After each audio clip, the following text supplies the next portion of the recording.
Our fall 2023 road trip to East Tennessee in the beautiful Smoky Mountain region included a visit to Bristol Caverns. Jack's brother, who is local to the area, suggested we visit this cave system and joined us for the tour. We are going to share this experience with you in this video. You enter the gift shop and purchase your tickets for the guided tour through the caves. When we visited, tickets were $17 per person, but the website says prices are subject to change, so you may want to call ahead. As of the time we are posting this, there's no way to buy tickets online through the website. As you wait for your tour to begin, you can browse the gift shop, which included a variety of souvenirs for sale. Stay tuned after the tour as we will share an area restaurant where we had dinner following our cave experience. Once it was time for our tour to start, the tour guide assembled our group and we began the walk back to the caverns. It was a several-minute walk across the property to get to the cavern's entrance. Along the way, the tour guide stopped us at a small hole in the ground.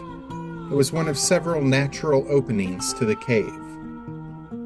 It has bars on it and a gate around it because if a person or animal could fit in that hole, it would fall 180 feet to the bottom of the cave.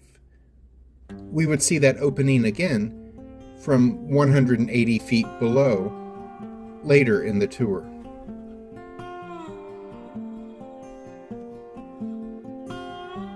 It may go without saying, but you will need good walking shoes, and you'll need to be able to climb up and down lots of stairs, some of which are steep. There are also a couple of areas where, very briefly, you'll need to duck down due to low ceilings. The well-lit walkway inside is paved, and pretty easy walking much of the way through, though there are some inclines in places. But also, did I mention the stairs? This is a really cool attraction, but if you have any sort of mobility issues that would make inclines and lots of stairs difficult or impossible, this is unfortunately not the attraction for you.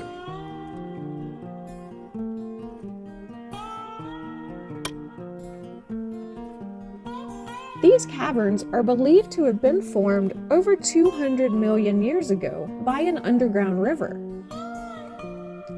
On the tour, we learned that Native American tribes would use the underground river to stage attacks on settlers in the frontier days.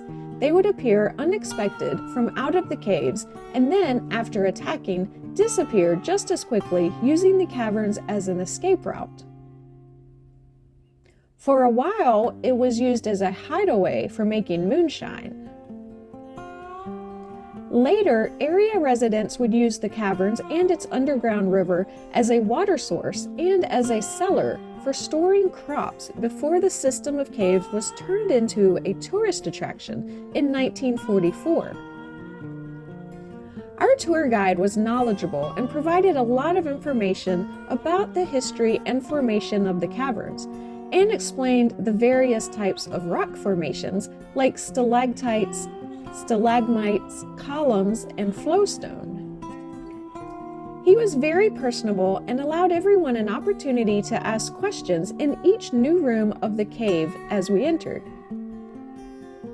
The tour guide also shared nicknames that the various formations had been given over the years.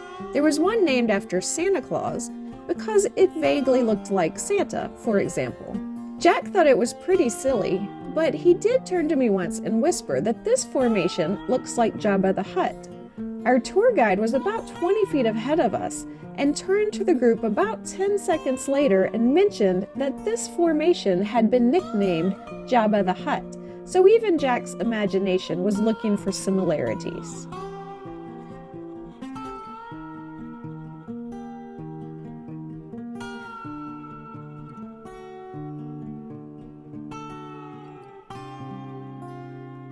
We eventually made it down to the underground river on the cavern floor, 180 feet below ground level.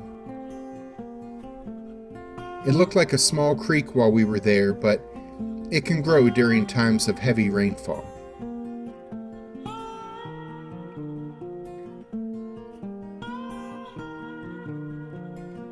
This is an active cave system, meaning there's still water flowing and dripping in the cave that is very, very slowly making new cave formations.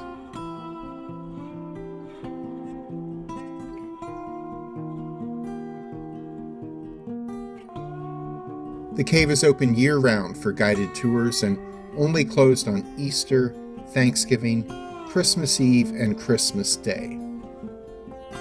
Tours run about every 20 minutes, and the caves are about 60 degrees Fahrenheit year-round, making this a good attraction regardless of the temperatures outside. After our tour concluded, my brother took us out to dinner at a place called Cootie Browns. It's a unique local chain serving an eclectic menu at 3 locations in eastern Tennessee. There is one in Bristol, about 6 miles from Bristol Caverns, though we actually ended up eating about 20 miles away in the Johnson City location, as that is closer to where my brother actually lives. The food here was really good. The 3 of us got a variety of things to try. We got an appetizer to share that was the size of a meal for one person, called the Volcano. It is house-made chips topped with grilled buffalo chicken, chives, and blue cheese for $12.95. We got a pepperoni and sausage pizza for $18.85. And one thing they are known for is Memphis Pit barbecue. So we got a pulled pork sandwich with barbecue baked beans and house-made chips for $10.95. The Volcano appetizer was delicious. The pulled pork was tender and flavorful, and the pizza came in 3rd place, but even it was really good. Check out Cootie Browns if you are ever in Bristol or Johnson City, Tennessee. We enjoyed our tour of Bristol Caverns and definitely recommend this 1-hour cavern tour to anyone traveling through the area. Last time we were in Bristol, Tennessee, we drove through Christmas lights on the Bristol Speedway racetrack. Click the link at the end of this video to see our episode about that experience, or click the other link to see our Tennessee travel playlist. I'm Alice. And I'm Jack. Be sure to click the subscribe button and the notification bell so we can see you the next time we're traveling through.